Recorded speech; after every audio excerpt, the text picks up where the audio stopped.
I want you to stop right now, before you do another rep, before you load another plate, because I'm about to tell you something that every coach, every bro split YouTuber, every Instagram lifter is going to hate me for saying. Your bench press, the one lift you've been bragging about, tracking, sacrificing your sleep, your recovery, and your joints for, is quietly, systematically destroying your ability to ever build real shoulder power. Not just aesthetically, not just functionally, I'm talking primal power, the kind your body was actually built for. And here's the part that's going to mess with your head. You've probably already felt it, that weird ache in your front delt after a heavy chest day, that clicking sound when you go overhead, that feeling where you walked out of the gym with a massive pump, but your shoulder felt like it belonged to a 60-year-old. Sound familiar? Good, because that feeling is data, and today we're going to decode it. Drop your current bench press PR in the comments right now and be brutally honest with me. Does it actually feel good when you do it, or does it just feel heavy? Let's talk. Welcome back to Primal Unleashed. I'm Dr. Aris Thorne, and this channel exists for one reason. Modern life makes us soft. Primal movement makes us unbreakable. We don't just lift weight here. We reclaim our nature. And nothing, I mean nothing, exposes the gap between gym strong and actually unbreakable more than the way the modern fitness world has taught men to bench press. Today, we are going full breakdown. I'm going to walk you through exactly what is happening inside your shoulder when you bench the way everyone told you to bench. I'm going to show you the mechanical prison you built around your own scapula. And then, and this is the part where it's staying for, I'm going to give you the 2026 protocol that lets you keep your bench in the program while rebuilding the primal shoulder architecture you've been slowly dismantling. No fluff, no filler. This is the conversation the fitness industry does not want to have. Let's go. The Domesticated Shoulder Crisis. Let me paint a picture. It's 2026. We have more access to training information than any generation in history. More coaches, more programs, more research, more content than your grandfather could have ever imagined. And yet, rotator cuff injuries are at an all-time high. Shoulder impingement surgeries have exploded. The average recreational lifter under 35 already has some measurable dysfunction in their glenohumeral joint. That is not a coincidence. That is a consequence. And it starts with what I call the domesticated contrast. Here's what I mean. When you walk into a commercial gym and you load that flat bench, you are performing a movement that your body did not evolve to do. Not in isolation, not with a retracted, depressed, completely locked scapula. Not with your feet flat on the floor and your lower back arched into the pad like a compressed spring. Not like that. Your body evolved to push, to press, to throw, to climb in 3 dimensions with a mobile scapula, with a scapula that glides, tilts, rotates, and breathes through the movement. That's primal pressing. That's what your musculoskeletal system was designed for. But what does the 2026 standard bench press setup tell you to do? Pack your shoulders, pin your blades down into the bench, lock them in, create a stable platform. Don't let the shoulder come forward at the top. And sure, for maximal load transfer onto the pecs, it works. On paper, the mechanics make sense. But what is the cost?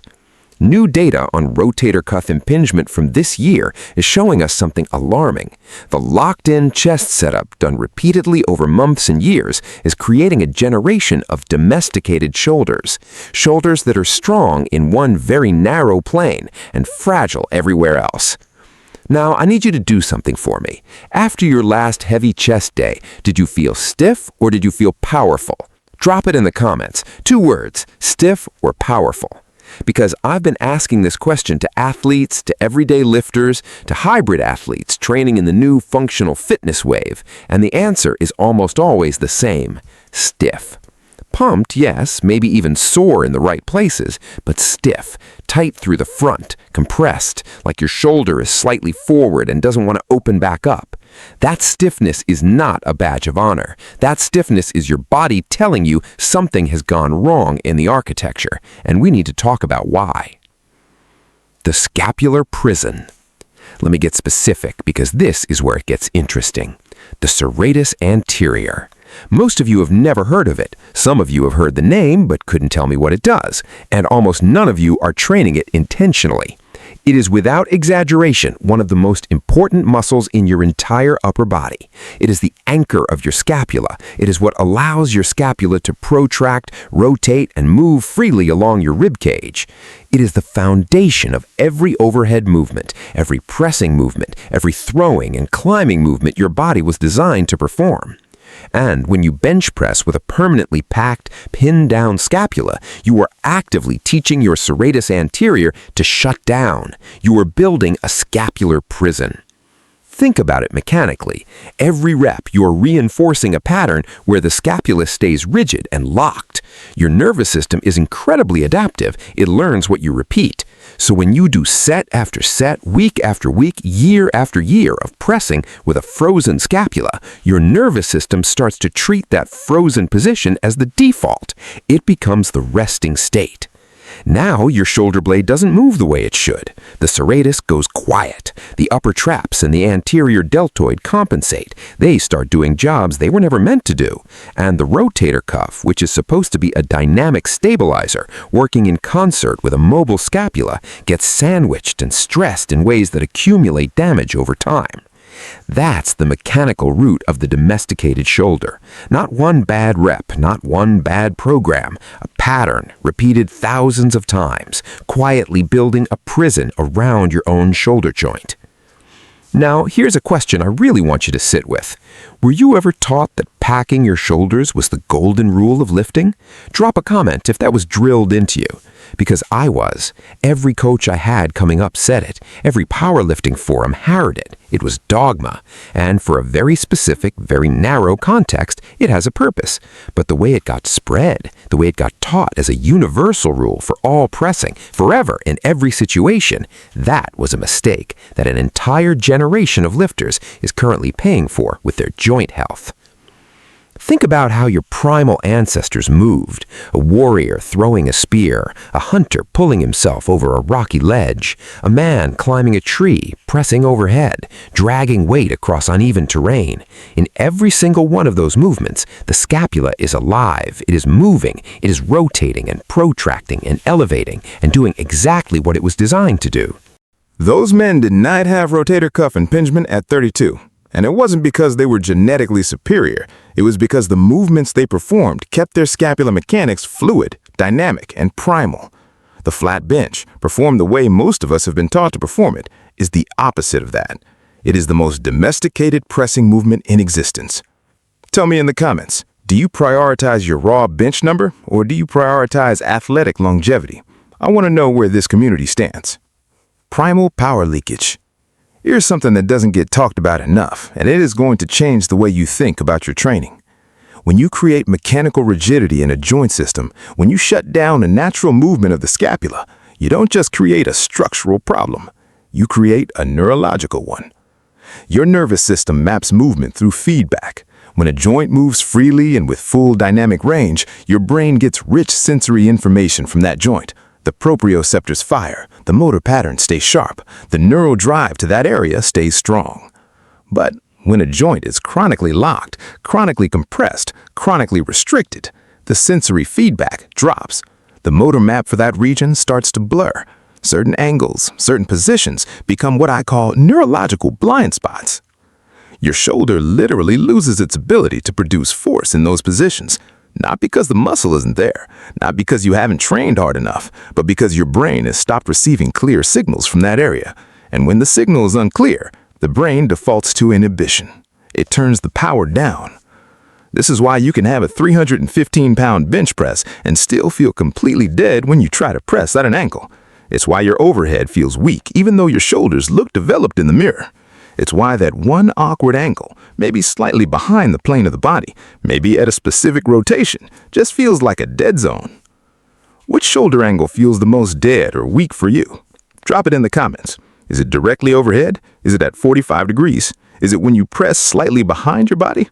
I genuinely want to know, because the pattern in the comments is always the same, and it tells us everything about what the modern bench press has done to this generation of lifters.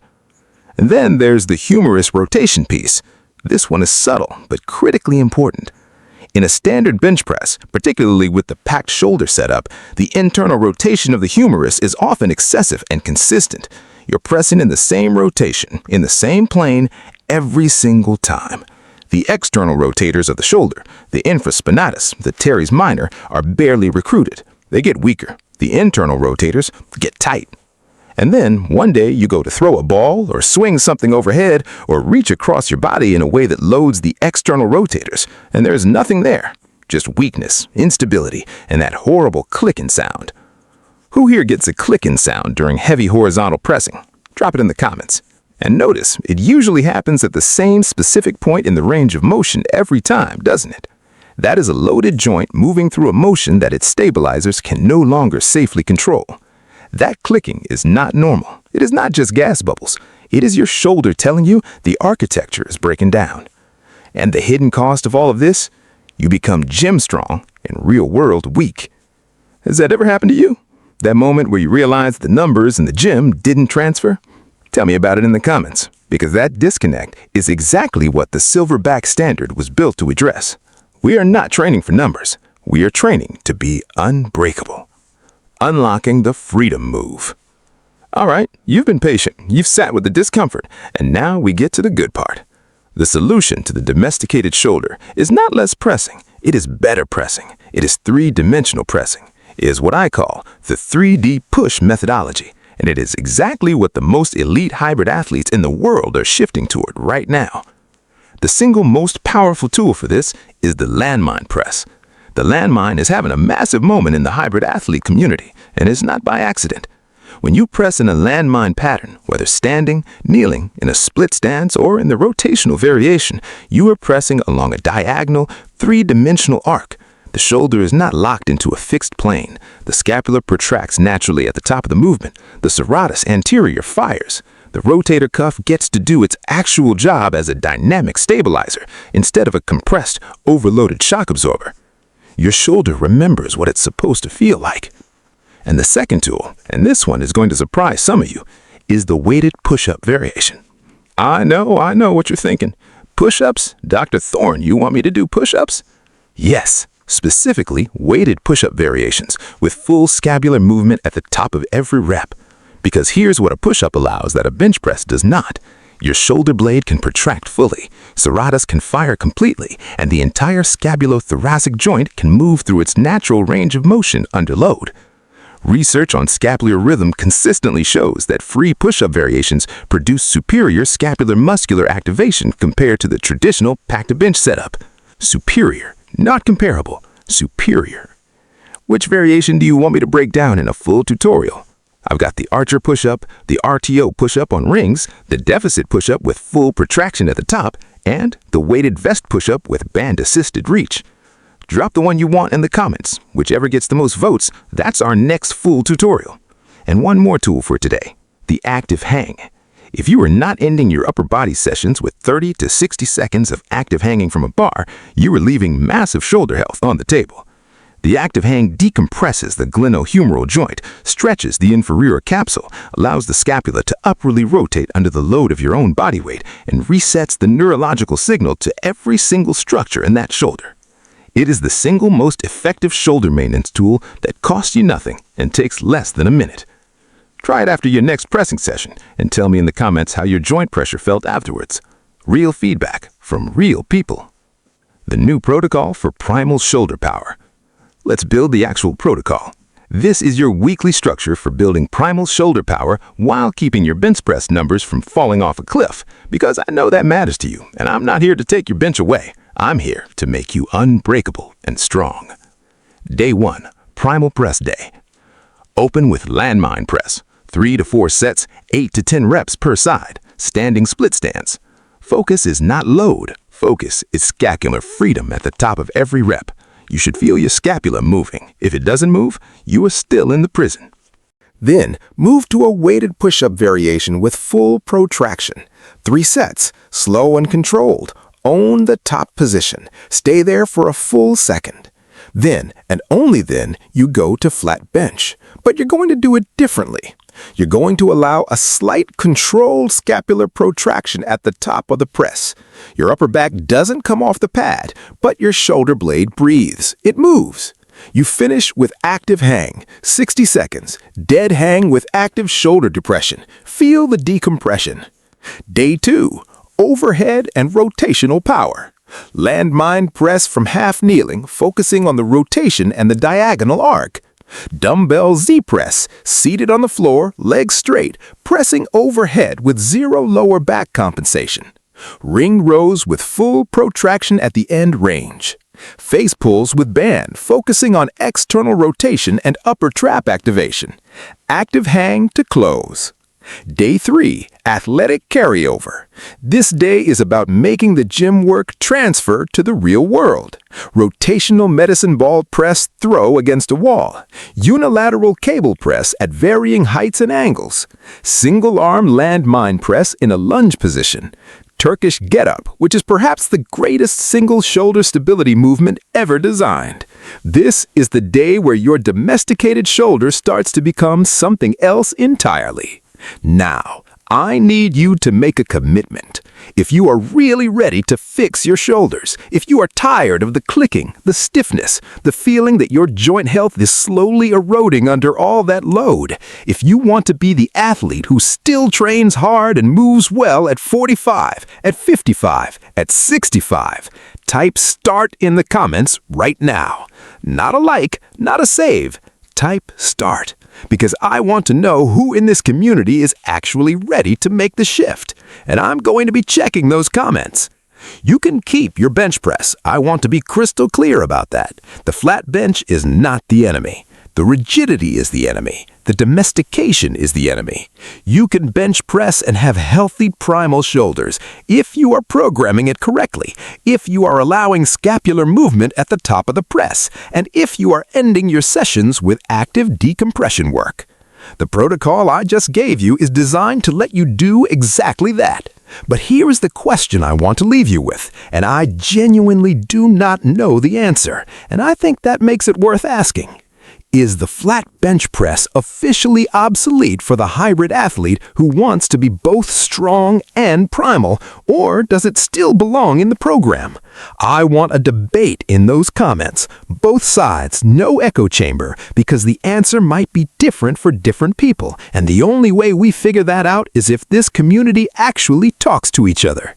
That is what this channel is built for, and subscribe. Here's what I need you to take from today. Your body was not built to press in one plane, in one rotation, with a locked scapula forever. Your shoulders were built to move, to throw, to climb, to carry, to press in arcs and angles and rotations that no barbell bench press has ever demanded of them. When you liberate that movement, when you break out of the domesticated pattern and start pressing the way your body was actually designed to press, you don't get weaker, you get unbreakable. That is the Silverback Standard.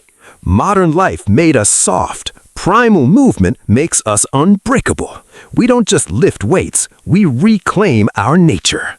Drop your start in the comments. Share this with one person who you know has shoulder issues. And I'll see you in the next one, where we break down the exact landmine press variation, producing the fastest shoulder recovery results in the hybrid training world right now. Until then, stay primal.